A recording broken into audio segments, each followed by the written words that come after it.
आपको घर में सुकून अच्छा नहीं लगता? पढ़ाई जरूरी नहीं है।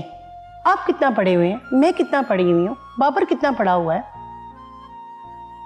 वो वैसे भी आजकल उखड़ी उखड़ी सी रहती है, किसी से कोई बात नहीं करती। पता नहीं उसके दिमाग में क्या चल रहा है, वो किसी को कुछ बताती भी नहीं है।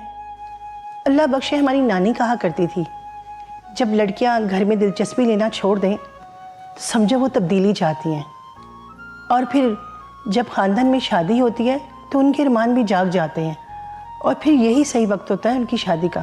फिर उनकी फ़ौरन शादी कर देनी चाहिए।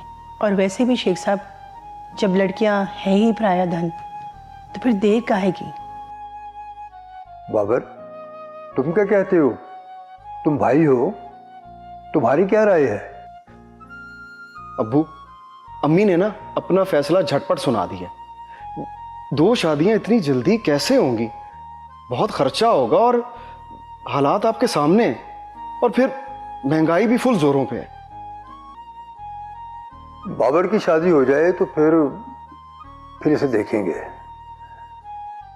और देखना क्या है, फिर औरन की शादी करेंगे।